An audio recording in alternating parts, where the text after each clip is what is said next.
Good morning students, myself Patel Daksha.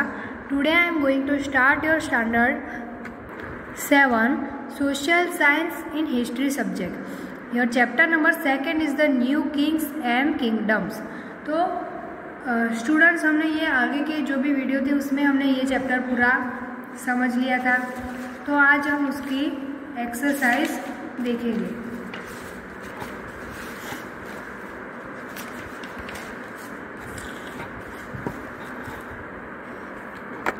तो हमारा first question है मैच द फॉलोइंग। तो हमें ये जो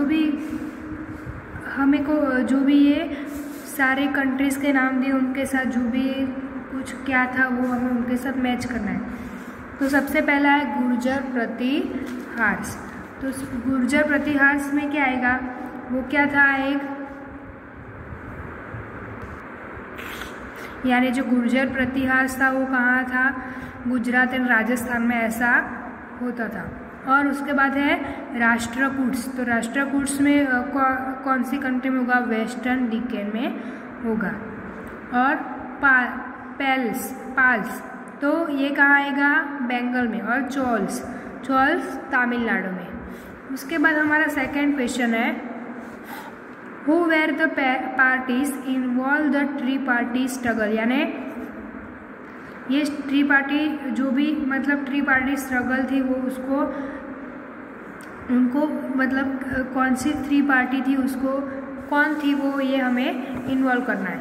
तो the parties involve in the tri party struggle were Gurjara Pratihara, Rashtrakuta and Pala dynasties. ये जो भी थ्री थी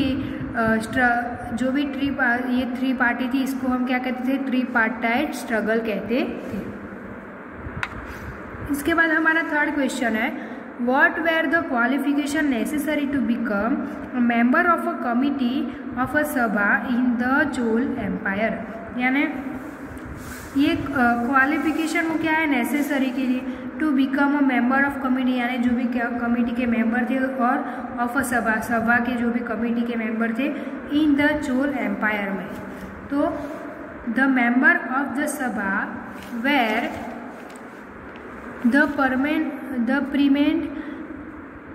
the prominent landlords. However, there were separate committees to supervise different fields like gardens, temples, etc. यानी उनको सेपरेट अलग अलग सुपरवाइज किया गया था फील्ड, अलग अलग फील्ड में, like gardens, temples, etcetera. Name of the eligible person to be member of the different committee. और उनके अलग अलग पर्सन को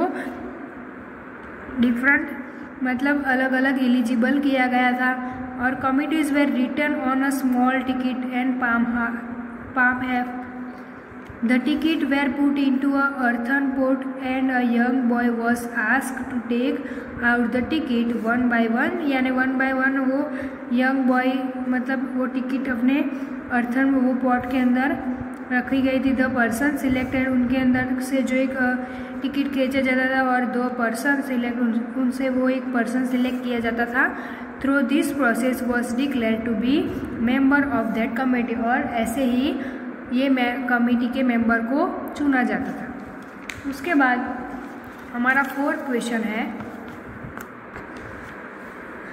what were the two major cities under the control of samantas. यानी ये जो टू मेजर कंट्री थी सिटीज़ के अंडर, तो वो कंट्रोल ऑफ चामन्स के अंदर जो टू मेजर सिटीज़ थी वो क्या थी। तो कौन कौन सी थी, Delhi and Ajmer. Delhi and Ajmer were two cities, वो टू सिटीज़ थी under the control of the samantas. उसके बाद हमारा फिफ्थ क्वेश्चन है how did the Rashtrakuta become powerful. तो ये राष्ट्रकूट वो एकदम पावरफुल था, वो क्यों, इसका हमें आंसर देना है। तो इट इज़ यहाँ पर आंसर दिया है, it is during the 7th century that the king acknowledge the big landlords. यानी किंग ने जो भी एक्नॉलेज किया था बिग लैंडलॉर्ड्स में as their subordinates and samantas. वो भी क्या, सबऑर्डिनेट्स और सामंट्स के लिए। The samantas were accepted to bring gifts and provide military support.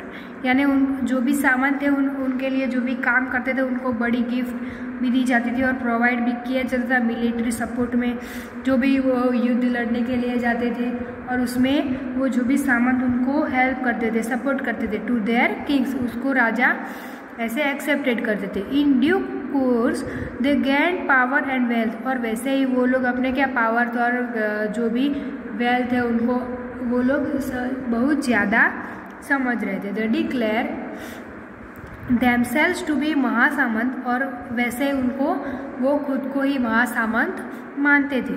और महामंडलेश्वर भी उनको कई बार वो महामंडलेश्वर भी कहा जाते थे. And soon Rashtrakuta were one of them who were initially and subordinates of the Chalukyas in डिकेन.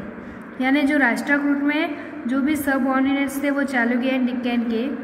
In the mid 8th century, जो भी मिड 8th सेंचुरी थी उसमें दांती दुर्गा और राष्ट्रकूट चीफ, यानी जो मिड 8th सेंचुरी थी उसमें Dantidurga Rashtrakuta chief and perform a ritual hiranya of garbha and over through the Chalukya overload.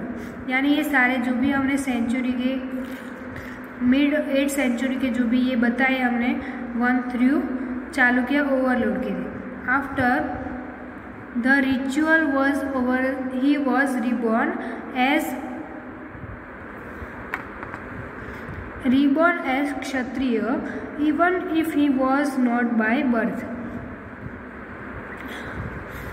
उसके बाद हमारा 6th क्वेश्चन है what did new dynasties to gain acceptance. यानी वो क्या जो new dynasties to do gain acceptance थे वो क्या था.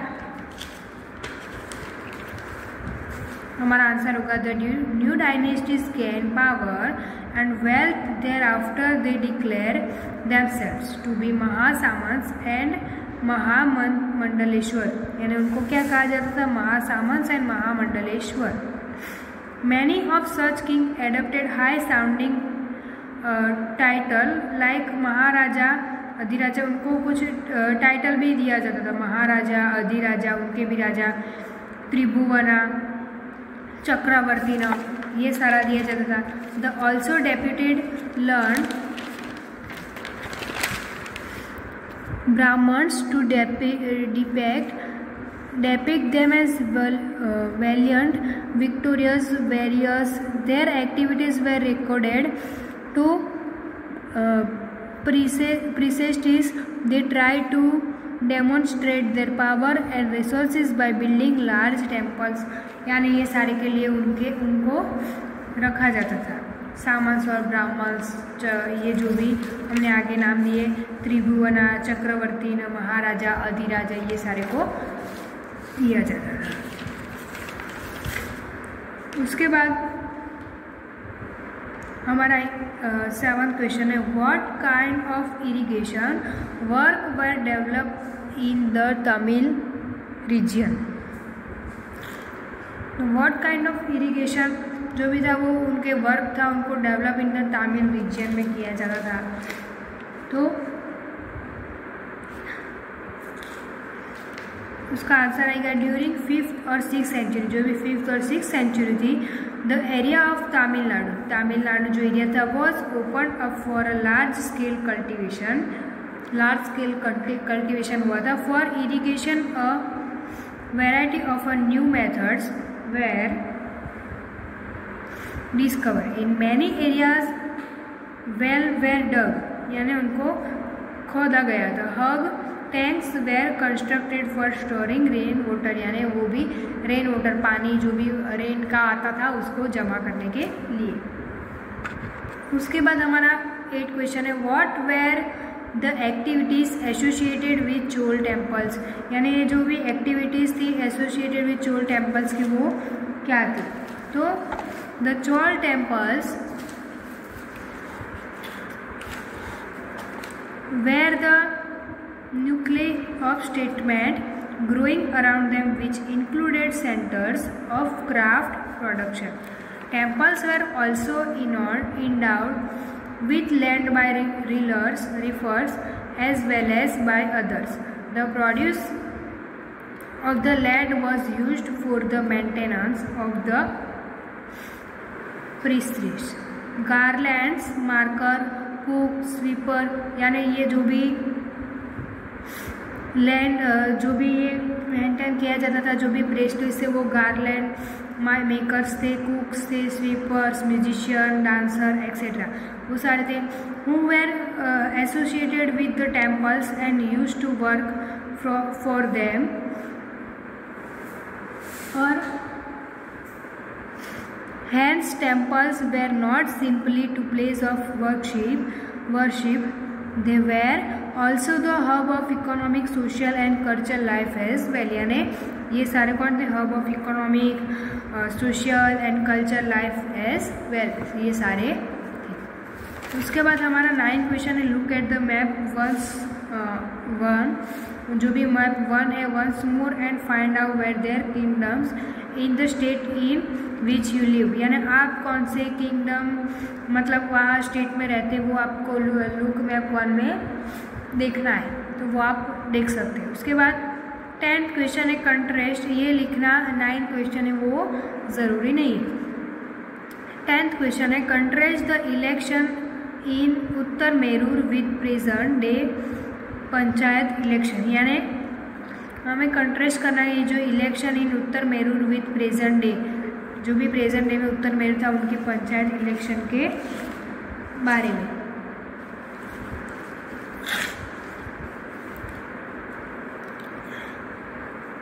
The system of election in Uttar Merur was quite different from of the present day Panchayat election in Uttar Merur election. The names of the person eligible to be members of the committees were written on a small tickets of palm leaves। यानी जो भी palm leaves थी उसके पर small tickets जो थी वह return किया जाता था। The tickets were put into an earthenware pot।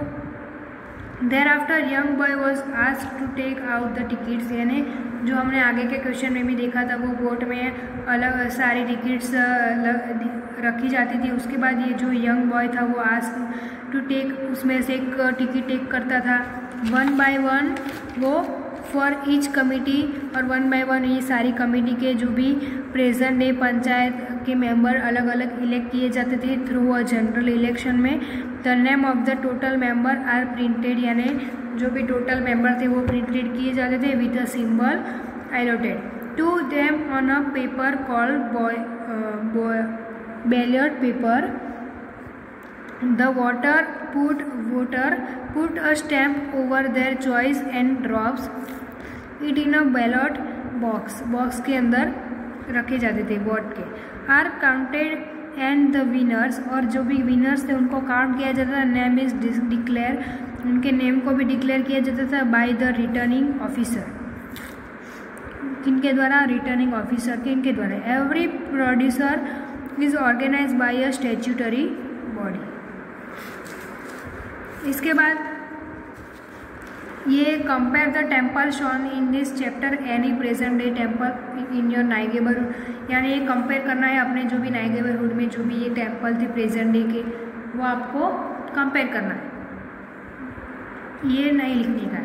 इसके बाद 12th क्वेश्चन है find out more about taxes that are collected at present. Are this in इस केस काइंड और लेबर सर्विसेज। तो वो हमें फाइंड करना है। तो क्या होगा? Today we a number of taxes like property tax, road tax, service tax, entertainment tax, water tax etcetera. ये सारे जो भी टैक्स है उसकी बात की है। जो भी कैश मतलब प्रेजेंट इन दिस केस के काइंड और लेबर की सर्विसेज थे ये। This taxes are cash not in kind nor in labour services. तो स्टूडेंट्स ये सारी एक्सरसाइज हमने ये जो देखी वो आप अपने जो ये हिस्ट्री की सोशल साइंस के नोटबुक में आपको नोट डाउन करनी होगी।